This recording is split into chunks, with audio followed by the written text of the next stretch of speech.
What's up, YouTube? Today I want to talk about the 3 pillars which I think make a good track intro. So obviously I make psytrance, so this intro is going to be a kind of psytrance oriented intro, but I feel like these tips will span various genres, so you don't necessarily have to be a psytrance producer for these ideas and tips to hopefully be helpful. So anyway, without blabbering too much, let's dive in and have a look.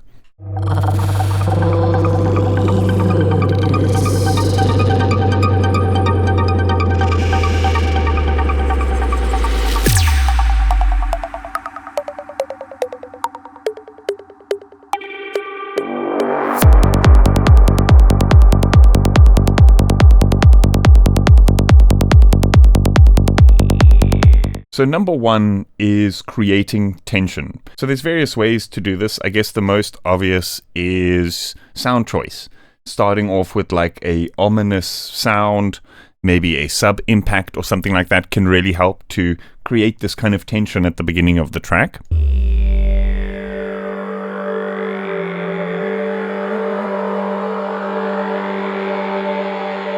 And then also use of rises can definitely help to create that tension towards the drop. Also introducing slight elements that you've used throughout the track to kind of introduce but not give away the full idea can also help to kind of add little bits of tension. So for example here, one of the main leads starts to fade in a little bit.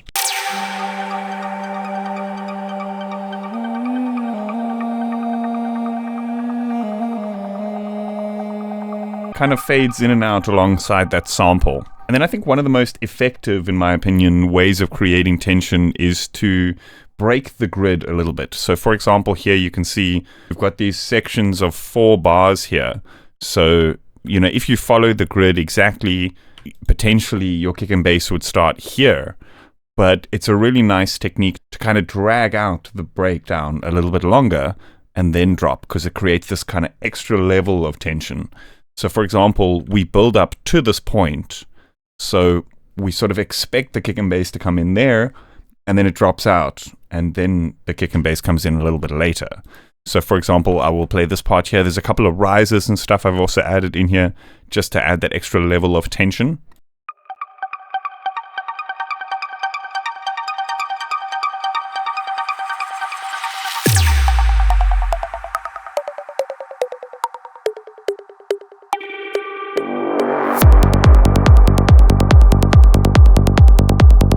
That would be like, instead of doing something like this, for example, if we just remove all of these and move this sideways.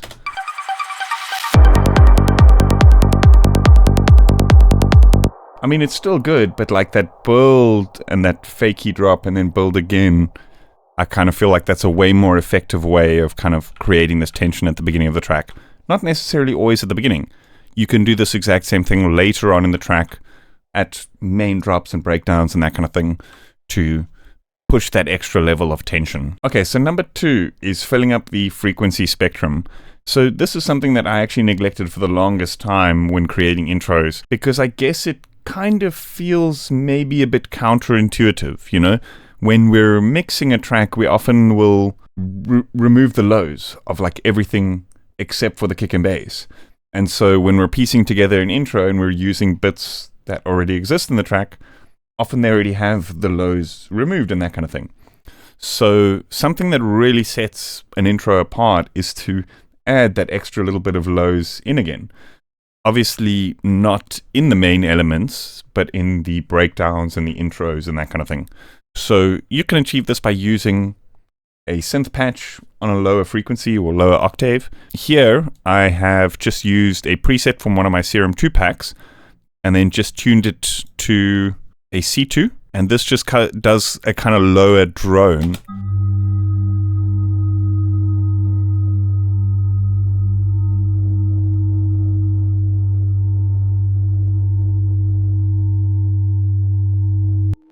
So that drones on throughout the intro, and then right at the end here, it does a pitch drop where the pitch bends downwards. And stuff like that really helps to fill up the space, because like I said, most of the elements that we have in the track already are maybe lacking some lows because we've cut them out so that they don't clash with the kick and bass, right?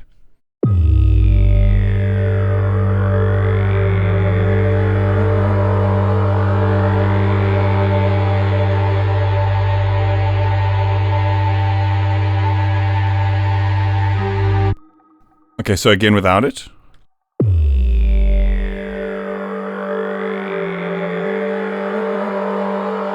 Especially the parts in between all those effect samples and stuff, it really helps to kind of fill in the space, sort of psychoacoustically, but also fill up the frequency spectrum quite nicely. And then here, right at the end, it has this pitch drop.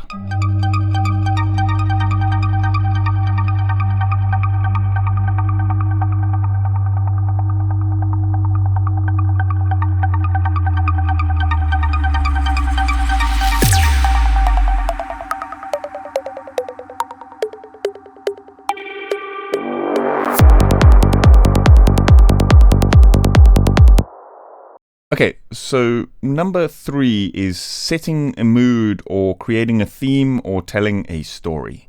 So this can be done in various ways. I guess one of the most obvious is adding some kind of vocal, not necessarily just in terms of like telling the story of what the vocals literally are doing, but the way you process the vocals in different ways can kind of already set a tone for the type of vibe that you're going to create for the track. So, for example, pitch down vocals, you're already thinking this is a techno track. Granularized vocals, we already know this is a kind of psytrance track. So just those kind of choosing the right kind of processing can also help to set the theme, not just choosing the right literal vocal sample, right? So one thing we can do here is use these Bitwig stretch granular modes to kind of stretch samples in time, but also to pitch shift them in various ways to kind of create interesting granularized sounds. So this particular one I've already rendered out as a sample, but you can get the idea here of what I'm talking about.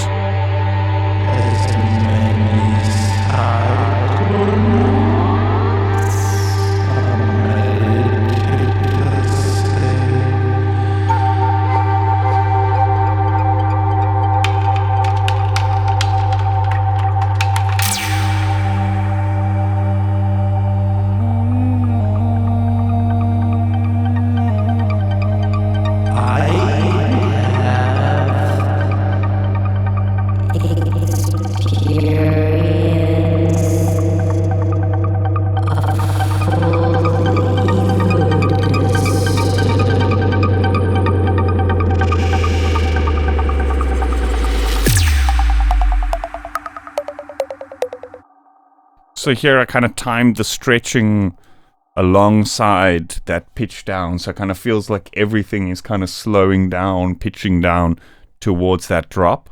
And then of course the next idea in terms of creating a theme or setting a mood is, again, choosing the right samples. So here you can kind of hear there's already this kind of vibe going on here with the flutes and the duduks and that kind of thing. It's all kind of similar vibe of theme of instrument, right? Very Middle Eastern-y kind of stuff.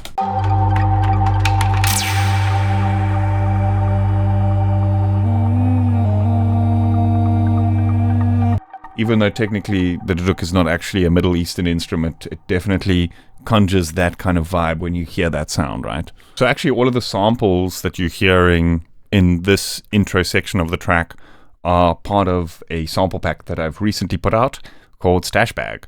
So it's got a bunch of Atmos, a bunch of these kind of themed sounds, like woodwind stuff, like duduks that I've recorded myself, flutes, all sorts of cool stuff. So really great way of, and they're also in common keys that you would find yourself using for psytrance. So very nice and quick way of creating intros that have that specific vibe, right? Okay, let's have a listen to the example once through with all of the elements that I've been talking about.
Awesome. That's about it for today. I hope you guys enjoyed that. Let me know what you think in the comments. Like I said, a bunch of those sounds can be found on my store. I'll leave a link in the description. That is pretty much the best way to support me. Otherwise, you can also check out my Patreon. Thanks for tuning in. Please don't forget to hit that like button and subscribe if you haven't yet. I'll see you guys next time.